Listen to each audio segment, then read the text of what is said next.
Okay, on August 28th, 1963, the Reverend Martin Luther King Jr. delivered his I Have a Dream speech from the steps of the Lincoln Memorial.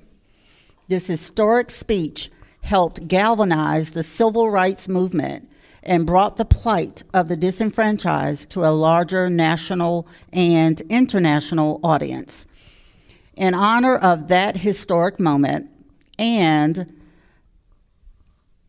to prepare us for the panelists to answer the next question that I will ask you, I would like to share a few quotes from the speech. And as I share these quotes, start thinking about your answer to this question. To what extent has Martin Luther King's dream been achieved at Stone Mountain? Quote number 1. I say to you today, my friends, that in spite of the difficulties and frustrations of the moment, I still have a dream. I have a dream that one day right there in Alabama, little black boys and little black girls will be able to join hands with little white boys and white girls as sisters and brothers. Now is the time to rise from the dark and desolate valley of segregation to the sunlit path of racial justice. We will not be satisfied until justice rolls down like waters and righteousness like a mighty stream. I have a dream that my 4 little children will one day live in a nation where they will not be judged by the color of their skin, but by the content of their character. Let us not seek to satisfy our thirst for freedom by drinking from the cup of bitterness and hatred. I have a dream that one day on the red hills of Georgia, the sons of former slaves and the sons of former slave owners will be able to sit down together at a table of brotherhood.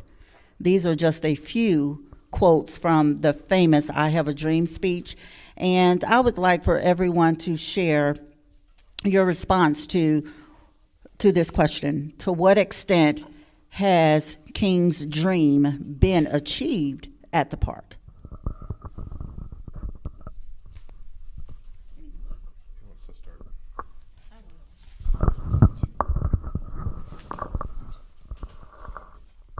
Even though we all said, some disturbing things about our experiences at the mountain, one thing that I would like to admit is even though I think it's Clarkston that claims to be the most diverse square mile is it the county or the state or something like that? In the country. But in all honesty, this attraction is actually the most diverse when you consider all of the visitors that we have here. And that's essentially what Dr. King was trying to communicate to us. The type of engagement and interaction and the diversity of the people, whether it's race or age or background, whatever it is, it's all right here at the mountain. Even though, that symbolism has manipulated us into normalizing what's there, in the absence of that, we have, it appears to have achieved the dream in the absence of. Since the mic is down here, one of the things that I did not say that I wanted to say is, first of all, that mountain does not belong to the Confederate. It belongs to God. That is the hand of God, and that's what I looked at it as, the hand of God. Granted, one of the wonders of the world, and you are absolutely right. People come from all over the world to go to that park. And I will say this, I know we try to separate the park and the city. And in all, you really can't. because I've seen this city thrive because of the ones who visit the park. Same thing with the park. It was hand in hand. And they integrated the schools in my 5th grade. They integrated the teachers before they integrated the schools. And it was an adjustment. However, it helped us to see the hand of the people who were coming to the park. They were from everywhere. And I don't think that we looked at the Confederate, which I have now. Let me tell you, I have now dug into the deep, into the history of that, the carving. And one thing I continue to say, does not belong to the Confederate. It belongs to God. I will also ditto to everything that you all said, to take it a step further, because it's also provided us intergenerational conversations. I have a strong relationship with my grandparents, but we never really talked about, had tough conversations. And so being able to have our children and grandchildren have tough conversations, or just listen to the history of their grandparents, great aunties and uncles, this has provided a space for that. And also to the diversity part of it, when SMAC was created, we were very from all different walks of lives. We would have, with the exception of a few of us, would have not met each other. And we have not been a part of that organization. So his thought process, his speech was not only just for the people to attend the park, but to also have those conversations and to listen to our elders and to see how we can all come to a great compromise as well. I think I'm probably the only guy here who has met Dr. King. And I can tell you that there's nothing about Stone Mountain that Dr. King would approve of. In fact, of course, that wasn't the first time the mountain speech was not the first at the march. As a matter of fact, Mahalia Jackson said, "Tell them about the mountain, Martin." But what Dr. King was saying was, let freedom ring, even from this vile place, Stone Mountain. The worst place you can come to in this country, I want freedom to ring. So in no way was he endorsing Stone Mountain. And there's nothing about Stone Mountain that was consistent with Dr. King's vision. And let's go back with Stone Mountain. The mountain was a meeting place of the Klan, a rallying point after which they went out and spread evil all over the state, maybe all over the country. That's what Stone Mountain was. And after seeing the birth of the nation in the White House, Helen Plain, the national president of the Daughters of Confederacy, came up with this idea of a monument to the Klan, to the evil of the Klan, endorsed by Woodrow Wilson, the president, because they struck up a gold coin to raise money to do the carving.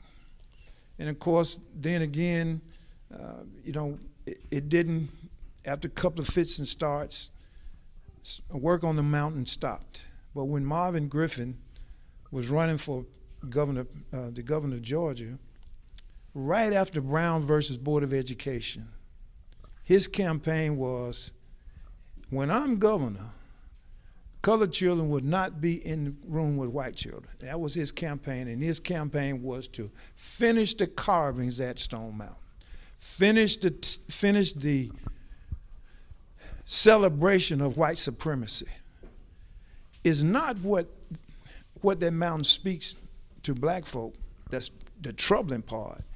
What it does is reinforces white supremacy for white people, for Butch Miller, for Barry Fleming, for Brian Kemp. That's the danger here. It's not, and it does tell a story. Venable was the grand wizard. And what Venable Lake says to black folk is N-word. what Robert E. Lee Boulevard says, N-word. Stonewall Jackson Drive says N-word. It speaks to us. You know, and I've seen the real signs. I saw the colored and white signs as a kid. I was told at the age of 9 that we couldn't go to the Memphis Zoo except in the summer when my teaching mother was out of school, because Negroes can only go to the zoo on Thursday. So I've seen a lot of changes in America. Not enough. It's hard to comment after somebody who's actually met Dr. King, but I just wanted to add from like a contemporary kind of design perspective, and we've seen this a lot with the Stone Mountain Action Coalition. There's been a lot of, even since the few years that we've been doing this work, we've seen a lot of bad things happen at the park. We've also seen a lot of beauty at the park of people who do live here and are enjoying the park every day, not ignoring, you know, that history and that sculpture. I think we're not seeing a lot of people who don't come to the park because of that history and that sculpture. And we've always been, since the beginning, really focused on looking forward at how do we, when we make the repairs that are needed to this place, because it's more than a monument to white supremacy. It's an ancient mountain that has a history of indigenous people to prehistory and all kinds of other things. We can transform this place into a place for reconciliation and justice, and then people will come here for that reason, rather than the reason that they're coming today. So the passive enjoyment of the park, because it's beautiful and big and available and nearby, is really important. But we can also, in the same way that Dr. King's dream has not yet been fully realized, we can fully realize that. We will only be able to fully realize that dream if we get rid of those street names and lake names and the carving and everything else.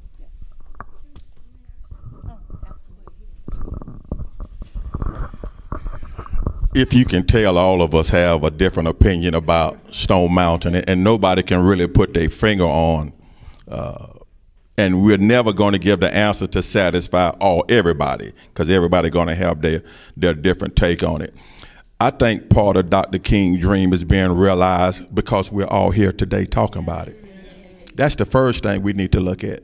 We're all in this room together discussing things. How can we push the dream forward rather than the dream become a nightmare? And I think what has happened is because if you study Bible, and I hope most of you in here do, God will give you a leader, and the leader only takes you so far. And then God said, now you got to go and possess the land. You got to fight. There's a time in the Old Testament, God gave us everything, manna from heaven. I won't call it a weekend, but for 2 days, take enough for 2 days, but don't take no more than that, because it's going to spoil if you take more than that. I think when Dr. King died, we dropped the ball, because we was looking for another king, and he was in all of us. But nobody wanted to pick up that mantle. And so most people, when you think about, they start organizations, they want to be the forefront, they're really working on their resumes and not their obituaries. And so we like to pad resumes, say we did this, we did this, we did this for the mountain. I always try to see the beauty in everything. Even though we had the Klan here, I was always taught, yet you still got to love them folks. You still got to love. In spite of them, we still have to love them. My brother said he walked with Dr. King, and I wish I could have been there. That would have been great. But you know what? Robert E. Lee Boulevard don't mean a hill of beans to me, because when I ride Robert E. Lee Boulevard, I celebrate, said, a carving, a street name, a history that meant to press me down. Now I'm riding on this boulevard. And I celebrate every time I come to Stone Mountain. I said, what was meant to kill me basically enabled me to be who I am. And so do we have a lot of work to do? Yes, we have a lot of work to do. We have dropped the mantle on some things. And I think one of the conversations that we really need to dive into about this mountain, that we need to have education about the mountain. And we need to have those hard discussions about the mountain and about racism, because racism is more than a street name and a carving. I said it in the introduction. It is an ideology. And if we don't be aware and open up our eyes, this is what happens. And the enemy is cunning. We'll get so focused on carvings while the enemy is pushing his agenda. See, he don't care. The enemy cares less about those carvings now. But if he can push his agenda. So, brother, how are we seeing this agenda? You're seeing voting act rights rolling back. You seeing this being rolled back. But sometimes the enemy throws a distraction. Hey, listen, I'm all for what we're going to do for Stone Mountain. If y'all want to cover whatever. But I think the first thing we do is educate people. So if you educate people saying, yeah, this carving was created to dumb down a group of people. It was created to uplift the Confederate and their idea. But you know what? In the small scheme of things, it don't really matter. Because when you know who you are, that stuff don't even matter. Now, I'm not trying to negate anybody's ideal or suggestions about the carving and what we need to do with Stone Mountain. But the thing is, I think Dr. King was when you really know who you are. That's the key thing. Do we know who we are?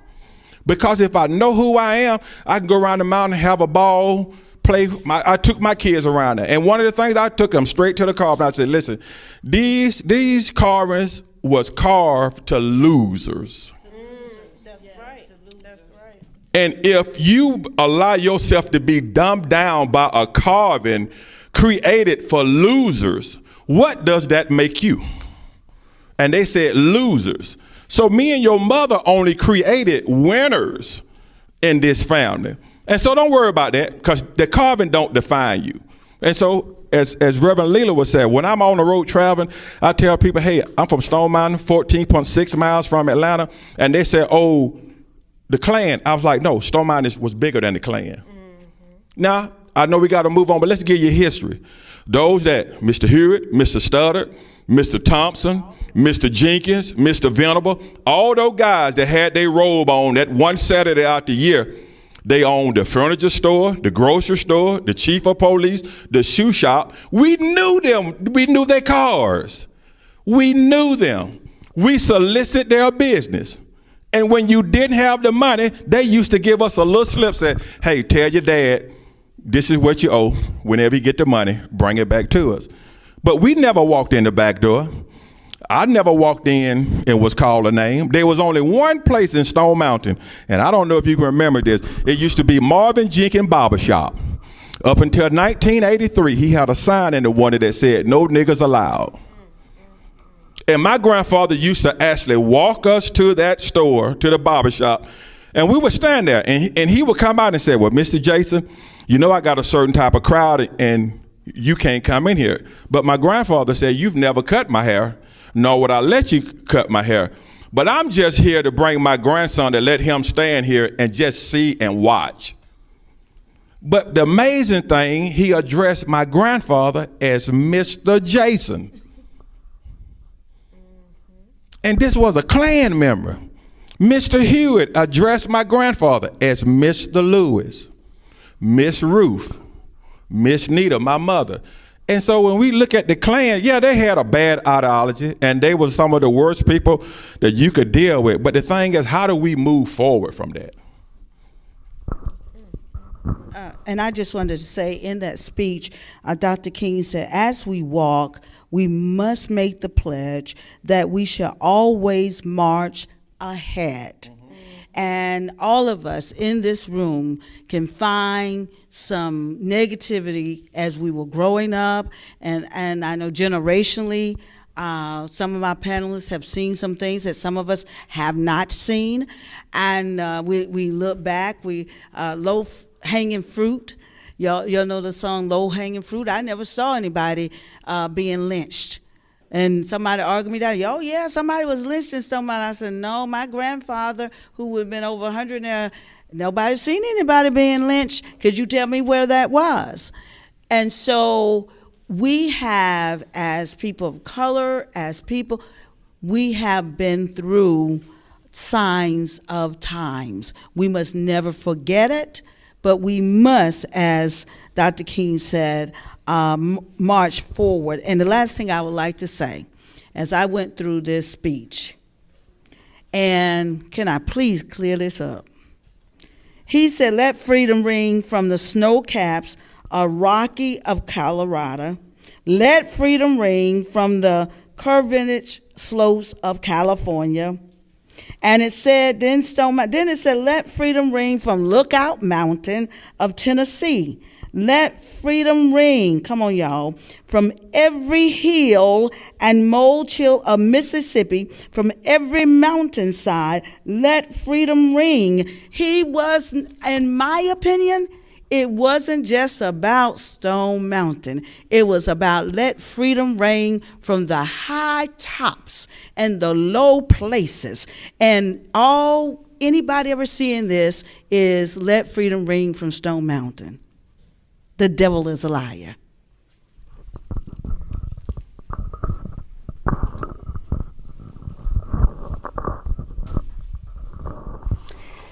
Many individuals have proposed a counter monument to Martin Luther King Jr. within the park in the last decade. When the governing board of Stone Mountain considered the idea in 2015, both the NAACP and the Sons of the Confederate Veterans opposed it, obviously for different reasons.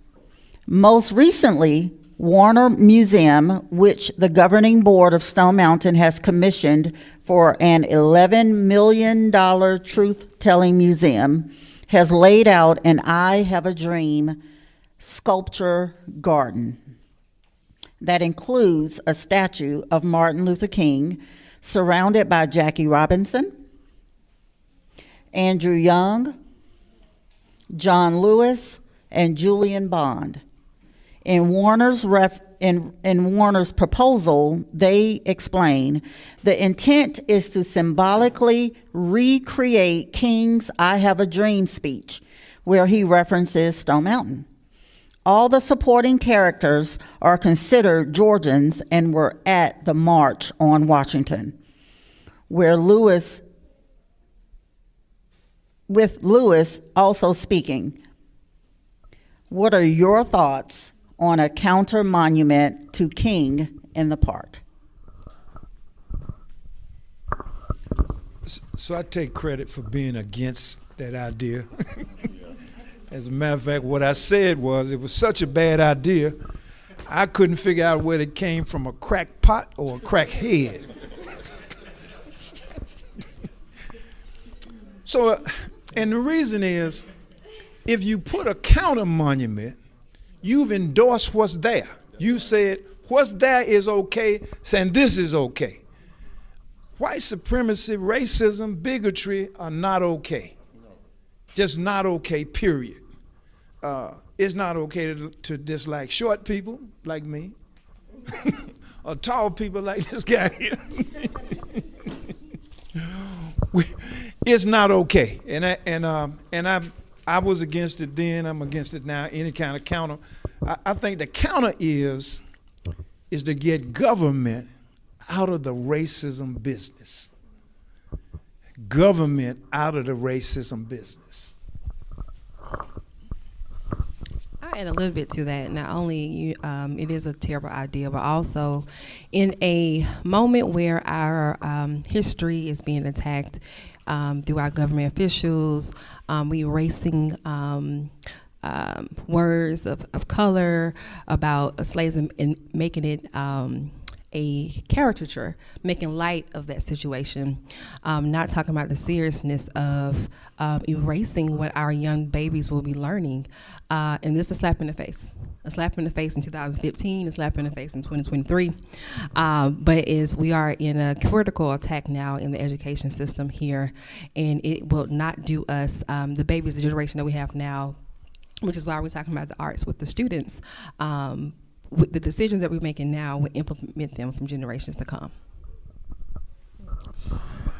Yeah, I'm against this too. I think the $11 million would be better spent as educating the people, and how can we empower the community? Because if you create monuments, that does nothing for anybody. Then you have another group saying, well, now the black folks got something and we don't want Let's just be honest about this thing. The black folks got something, and we don't like that, and you're going to always have this back and forth. But if we could take you generating $11 million, we can generate something that's educational. We can start job corps and things here in Stone Mountain to push people forward to empower them. I think one of the things that when you talked about King's speech, which we don't realize, what Dr. King was really saying in his speech is, as people of color, America, I want you to give me what is owed to me. And most folks think that he said we wanted a handout. We didn't want a handout. He was saying we want the stuff that your Constitution says that we have a right to. And sometimes we miss it because we get so caught up in the I have the dream. But he said, we don't want a handout. We want the stuff that's owed to us. In layman terms, if you're not going to give me the stuff that owed to us, then tell me you're not going to give it to me. And then I know how to deal with you. So, and I know sometimes this is tough talk. My grandfather would say, if you got a room full of puppies and you throw a rock once, it's going to hit somebody. And so that's what, if we start educating, if we start, I spoke a couple of weeks and I made this point, and it ruffled some people's feathers. It's not about Washington. Washington is wicked, and they don't care nothing about you. You got to get in local politics. And you got to see who represent you on the local side. That's what really matters. And so it does no good to complain about who you put in the White House when your county won't help you take care of your house. And so if we just start taking this King speech and just peeling it like an onion and look just below the surface of what he's really talking about, then we can understand that we've got so caught up in the monument, and King was speaking about a movement. And we got stagnant. And one thing about stagnant water, it'll begin to stink. And so we've gotten so stagnant, we just keep talking about the dream. But when do we get to the point where we can check the box and say, now these things are a reality? And my child and my children will never have to worry about this issue again. So when you start looking at that stuff, and my sister talking about the erasure of history, our folks on the other side, with what they don't agree with, they try to erase. And erasing does not negate the fact of what happened.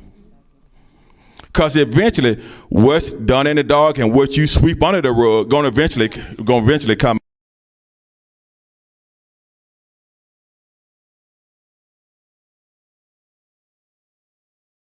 That God, oh God, just no cobweb, clean the cobwebs out the corner.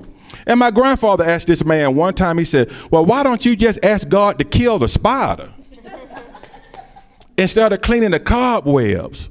Why don't we come with an educational movement that helps eradicate racism? Because that's an ongoing thing. That goes from generation to generation. Nobody's born here hating. You have to be taught how to hate. And only thing hate does, it's like cancer. It consumes the person that's carrying it. So you can't drink poison expecting racism to die. You got to kill racism with education. Now, we can build what we want to build. I'm a proponent. I've been saying this for years, that we could beautify Stone Mountain. We could make this a better revenue for the city of Stone Mountain. But we got to get the sides talking. And once we get in a room and dialogue and talking, that'll be a powerful thing. Can I ruffle some more feathers and I give you the mic back?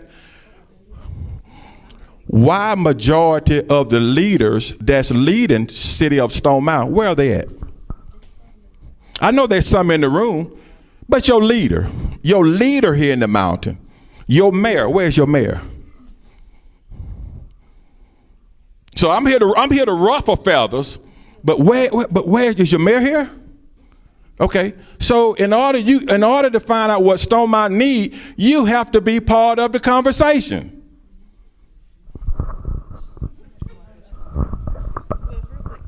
Not to belabor our responses up here, but I do want to make it clear that we couldn't agree on when we were talking about our experiences and perspectives, but this is one thing that we all can agree on. And the conversation is coming back full circle, because remember, we were talking about distractions, right? This is just a distraction from them wanting to continue to preserve that thing that we've been asking them to remove or to manage a little bit better. So they're going to spend so many millions of dollars to add a distraction to our lives when we can just, like you say, get into a room together and figure out what the real solution should be. When people start talking about education, my ears perk up. So I love that that's the common denominator here. We all agree education is part of the solution. And I think we can all also agree that the best education we get is around the dinner table, on the front porch, in our communities, and not necessarily in a K through 12 building. And I'm saying that as a K through 12 educator and teacher educator. We, the community, families, are the best education youth are going to receive.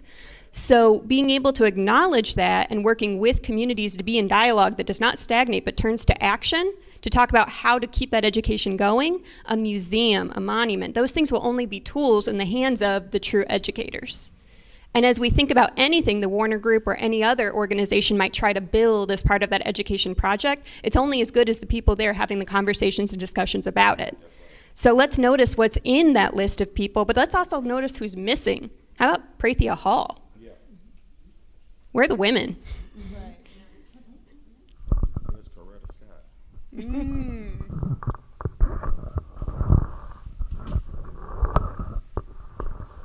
Okay. I don't want to take the lights going on and off as a sign that we're hitting on some hot topics here, and but you know what? I believe we will continue having this topic even if we have to have it in the dark. Okay, since the 1990s, we're going to shift this discussion into art, into the education piece. Since the 1990s, the laser show and now the newly vamped drone show have projected images of civil rights leaders, including Martin Luther King, on the carving of enslavers who are responsible for killing more U.S. Army soldiers than any other enemy ever. Moreover, events like the recent Soul Fest this year bring renowned gospel stars to perform in front of the carving. What does such showmanship demonstrate about the Georgia government's ability to curate and experience stories that accurately represent the past and offer audiences faith that change is possible?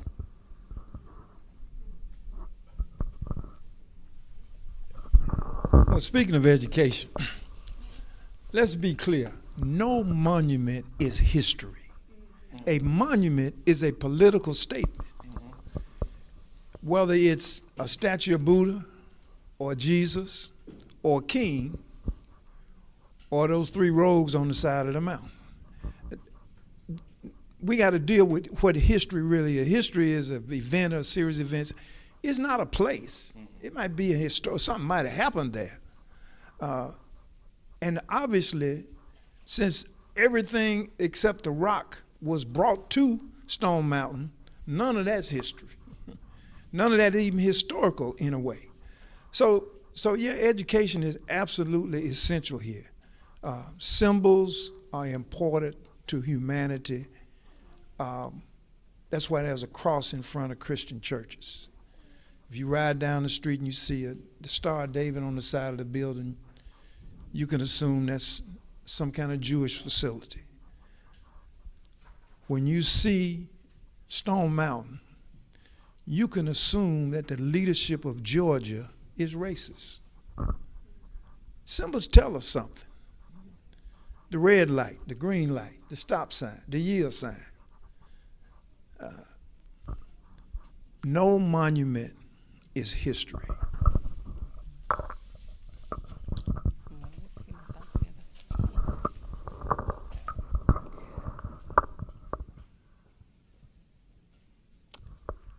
I believe that I agree with the monument might not have been history, but the idea of why it was there is history.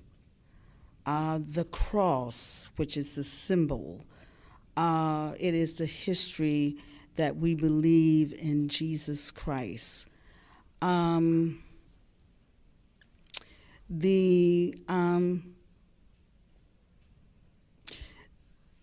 I didn't have a problem with the events that took place there.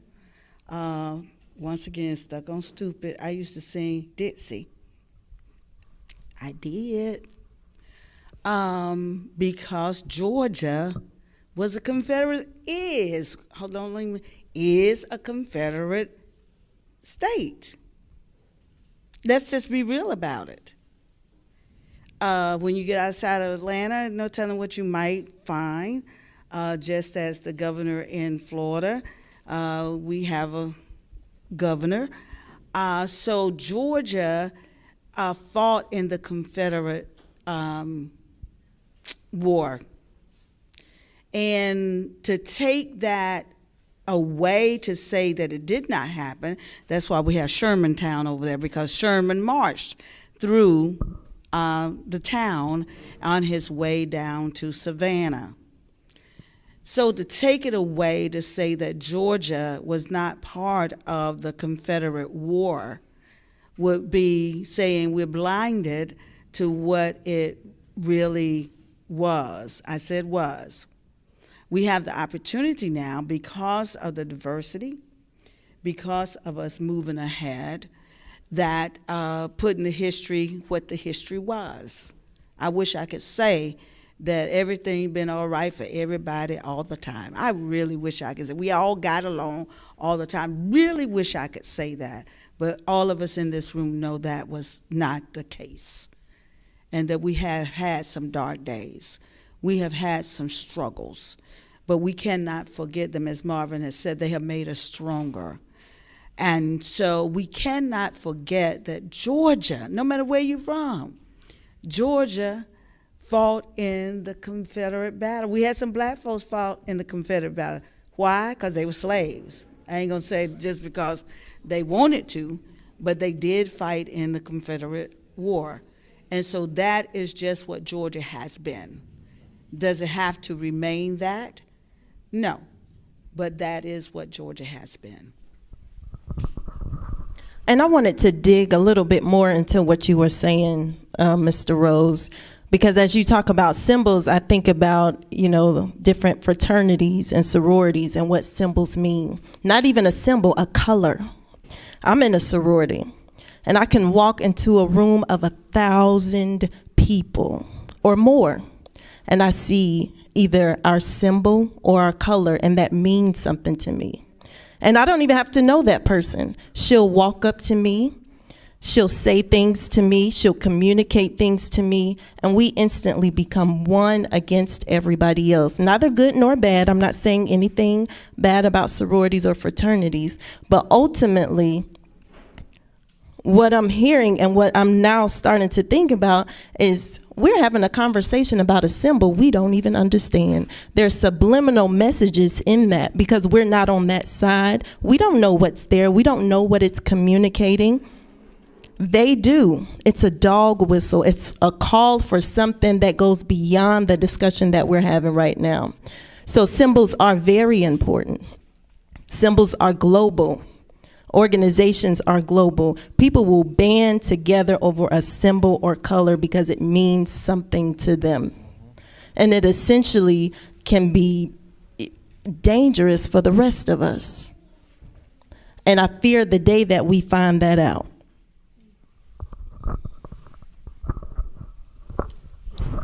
Let me stop and say this. There were no black soldiers fighting on the side of the Confederacy. As a matter of fact, the Confederate Congress passed a measure in March of 1865 to recruit black soldiers, but none were ever recruited. There were blacks who were valets, were horsemen, were cooks, were that served their slave owners, but there were no black soldiers serving on the side of the Confederacy. There's never been, no documentation has ever identified any of that.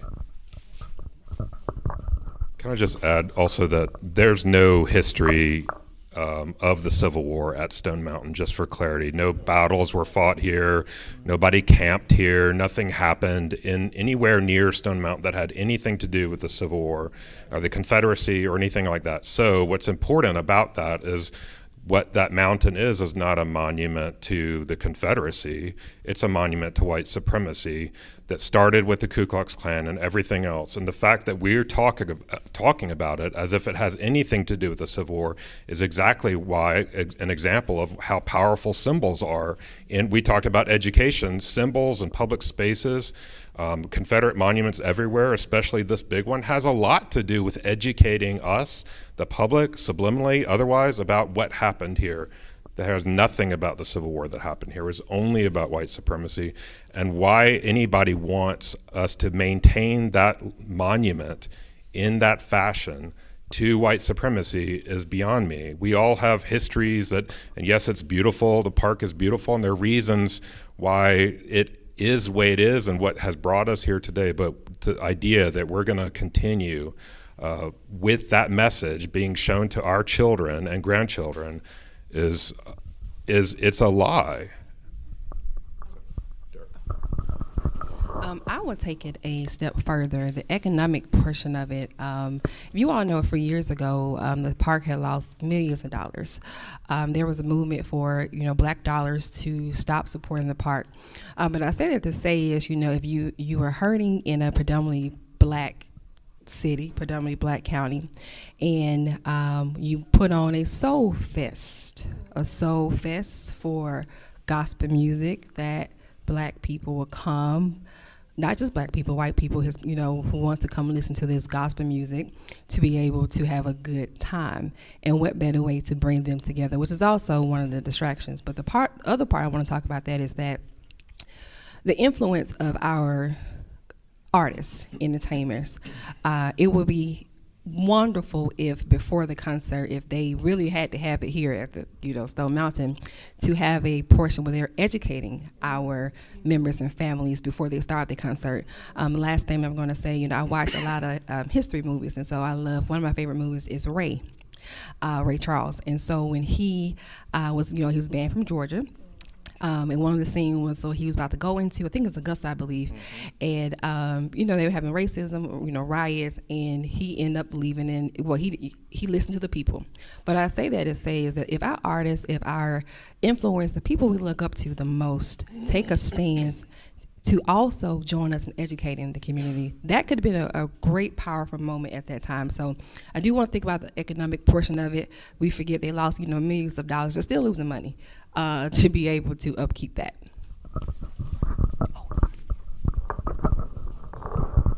Once again, I think that the education part is very critical, because in my research, there were blacks in the Army. And I'm not disputing him, but in my research, there was. There was not a fight that was fought here in Stone Mountain, but Sherman came through, as I said, and their army stayed at Bethsaida Baptist Church, was one of our historical black churches. We have a tie that's right on the railroad track here from the Civil War.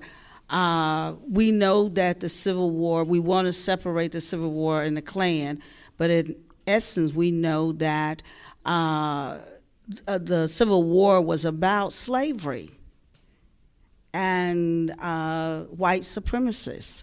So they're kind of one and the same. We really can't separate them, but there were some, it may not have been a battle here. I live in Marietta now, and we know there was a battle there in Marietta. And then the soldiers burned down Atlanta. But there was some historical things that were happening here, not on the mountain, but in the city of Stone Mountain.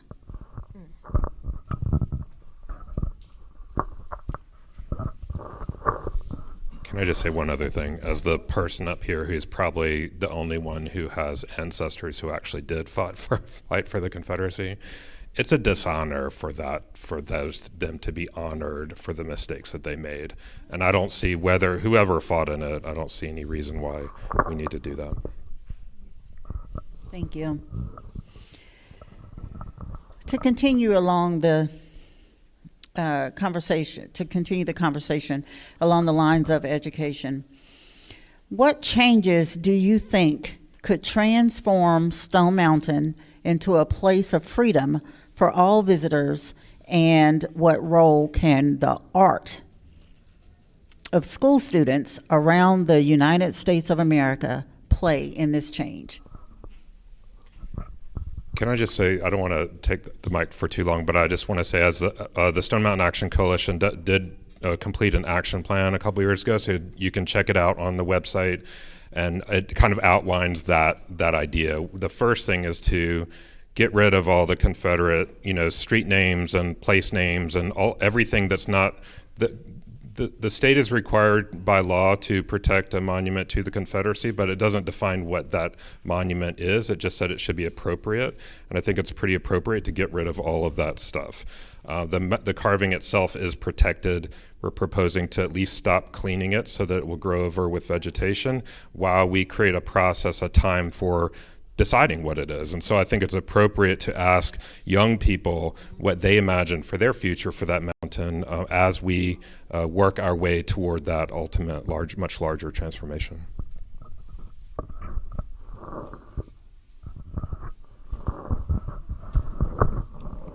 Well, I think once again we said education. And I do believe that part should be a place for all people. And that once I studied the carving, I had a different view of why that carving was there. My mother, 83, she's like, oh, it's all right, But I have had a change of heart to bring the park back to its glory days for everyone. Now, I think the history belongs in a history place. And that not to erase the history, but move it from what it is to a more conducive place. And once again, I say educate and continue to move forward.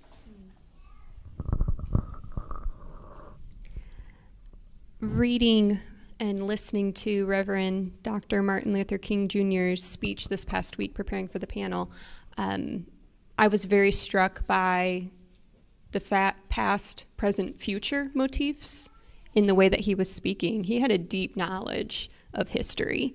And I guess I should clarify, when I say history, I'm talking about the historical narrative and counter-narratives. I'm not necessarily talking about historical artifacts, though those can be a part of how we tell those stories and how we demonstrate which ideologies and understandings of history we've come to take up. But he had that understanding in order to talk about the action in the present that's always future looking. There wasn't a solution he was offering that he knew he was going to be able to see. He was putting his children at the center of it. He was thinking forward to the future he wanted to create in the present for his children. And I think SMAC is on the right track with thinking, well, what do the youth say? What do the youth want to create? What's the future of this park that they are now inheriting? And so I don't think I could speak to what that art should be, but rather that process is in the right place. Let's start by putting youth in conversation intergenerationally with the elders to learn that history and the different historical narratives in order to act now to create the art that will be the future. And I bet their ideas are going to be better than ours anyway.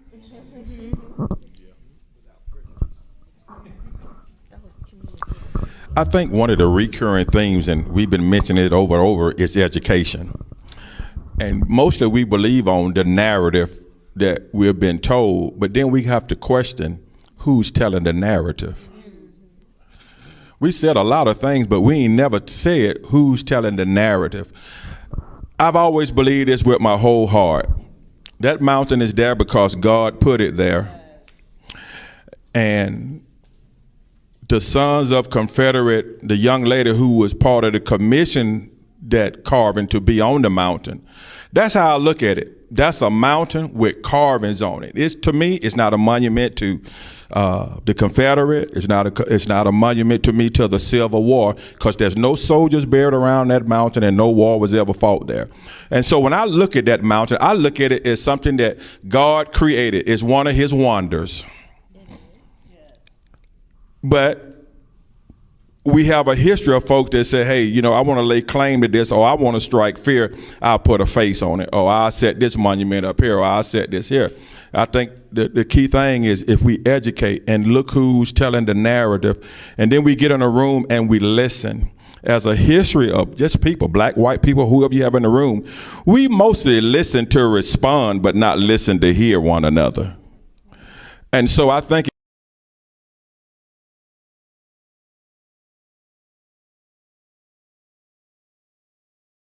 since I've been coming back to the mountain now, I talked to some people that's pro ideology that we still should be separate, and this is 2023.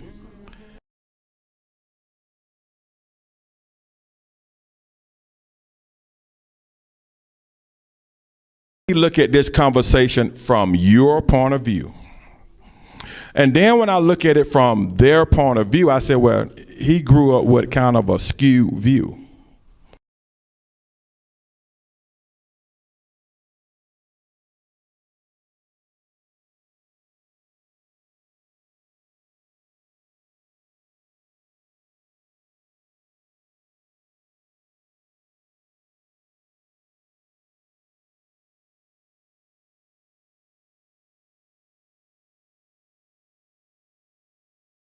Is a generational curse. And so when are you going to decide to break the generational curse? Now, this guy's not going to change overnight, and we dialogue weekly.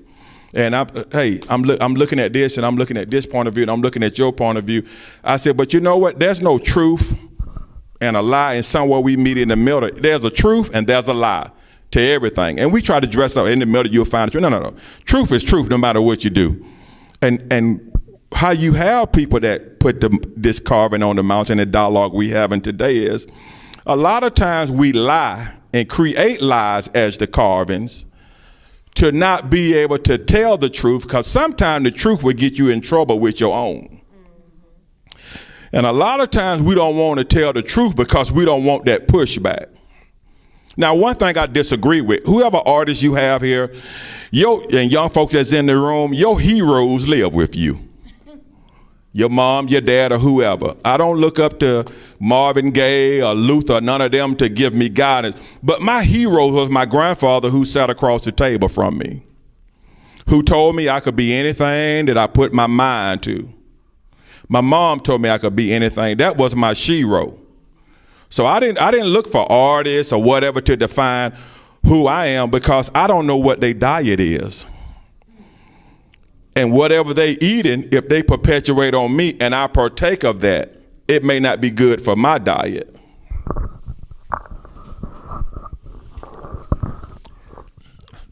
Education must include the absolute truth. So what we find is when people can't defend their point, they change the narrative. And so many of the Confederates say, well, you know, this war was about states' rights. Now, the people of Georgia at the time, and this is from the Georgia Causes of Secession, the people of Georgia, having dissolved their political connection with the government of the United States of America, present to their Confederates and the world the causes which have led to the separation. For the last 10 years, we have had numerous and serious causes of complaint against our non-slave-holding Confederate states with reference to the subject of African slavery. And that's what they said at the time. I didn't say that.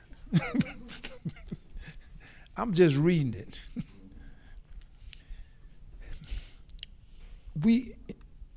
At the time, this is what they thought about why they should separate.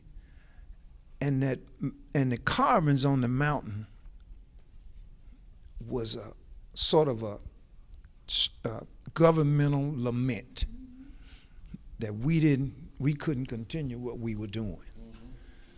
We spoiled our way of life, and we're gonna celebrate the effort to maintain that way of life of subjugation of an entire race of people. Generational oppression. There's only two objections to oppression: deprivation, take away your assets and control them, and degradation, take away your self-worth.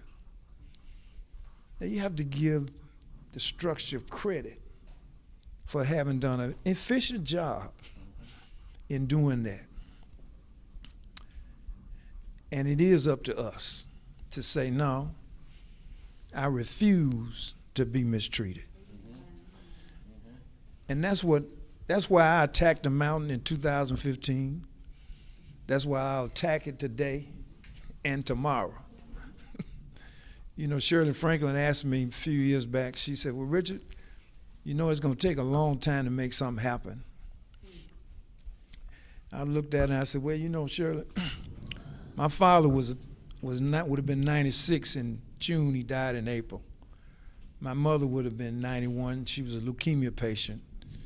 She didn't quite make it. She died on Easter Sunday, and her birthday in August. I said, well, I got at least 20 years. I'm just 8 into the 20 years. I'll be around.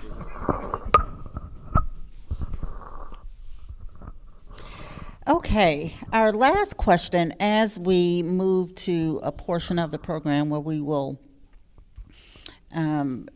intentionally focus on the components of the upcoming art contest is, let's talk about how all of us, especially students, can use art as therapy to address injustice and build peace to strengthen our beloved community. Discuss how students can use any form of art to enter SMAC's hashtag Celebrate the Dream art contest. And this contest will allow them to highlight their favorite part of Dr. King's I Have a Dream speech with their art, and also provide them a way to confront Stone Mountain's long history of promoting the Confederacy, separatism, racism, division, and injustice.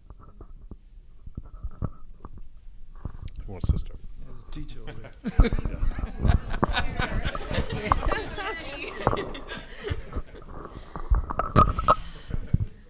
Now I'm supposed to say something really profound and beautiful. And I'm a former art teacher, too. This is the bad part. I don't know. I don't know because it hasn't happened yet. But I'm excited for the process. I'm excited because every time you get into a room with youth, yes, you're a little more exhausted when you leave, but you're energized internally. And my teachers in the room can acknowledge this because they have such hope. They have such joy for the future. They have such big visions of what their lives can be, of what their communities can become. And I'm excited because we are all at least a generation or two removed from this, so we can't even imagine the types of technologies and art that they're going to come up with. I learned how to make a YouTube short this summer. So the things that they are developing and creating to not only envision what this future might be, but the tools to envision it, I can't wait to see. How'd I do? Yes. I wanted to ask the question. I was looking on the flyer when we talk about art, because we know Dr. King, he was an artist of the spoken word. And I don't know if, I guess I do a little of that as a minister, but whether or not with our young people, it's part of that art, Maya Angelou, poetry, beautifully. And I don't know if that's part of the art contest as well as finding what's in here, not just drawing, but spoken word.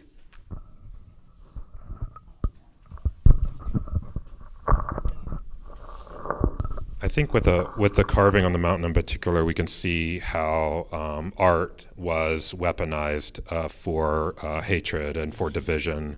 And I think if all people need to imagine is what happens when we weaponize art for justice and for reconciliation and for love.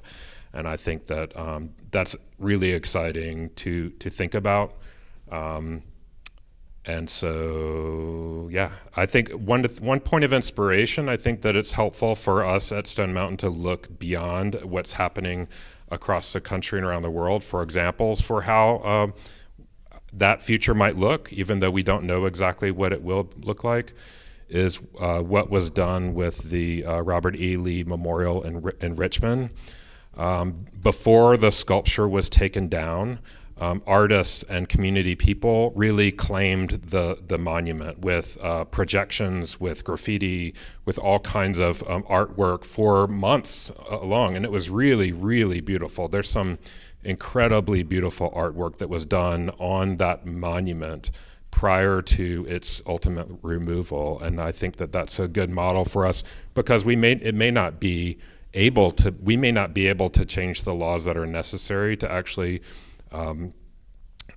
modify it, or in the near term, but what we can do is do projections and other kinds of things to it that would, without damaging it, transform it for a new kind of purpose, and allow people to imagine what that future looks like. So I'm like you, I'm excited to hear and to see what people come up with, both as a long-term solutions and also those near-term things that we can do now.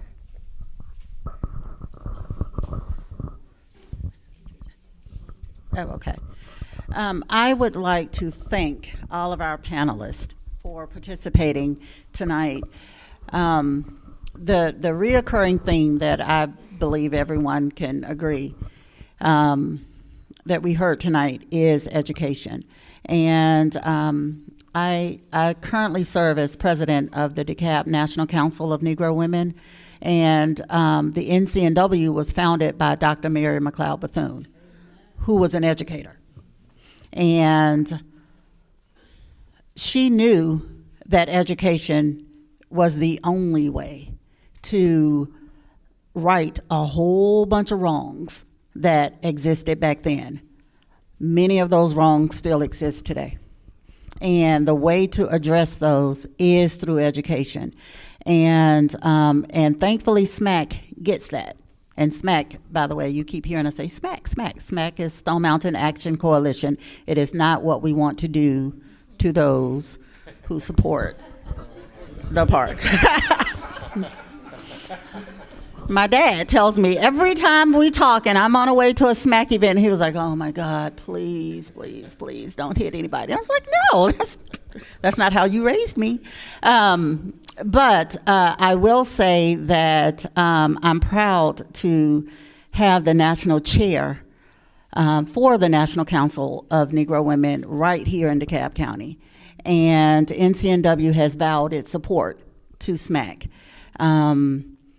I said, as long as I was president and my term is ending and we have an incoming president, Teresa Hardy, who is also a member of SMAC, we have vowed, and I know as moderator, and I'm going to take some points of personal privilege, I'm supposed to be impartial and I'm supposed to let everybody on the panel speak and share their thoughts and opinions, but I cannot move on with our next amazing speaker without saying the National Council of Negro Women will not support Stone Mountain Park. Period. The fact that our tax dollars, and SMAC has heard me say this, and I will continue to say it until I'm blue in the face, and it's hard for me to be blue. My tax dollars are being used to maintain that park, so I am paying to be disrespected. No more. And anything and everything that we can do as an organization here within SMAC, as an organization called the National Council of Negro Women, we will do. Thank you again to our panelists.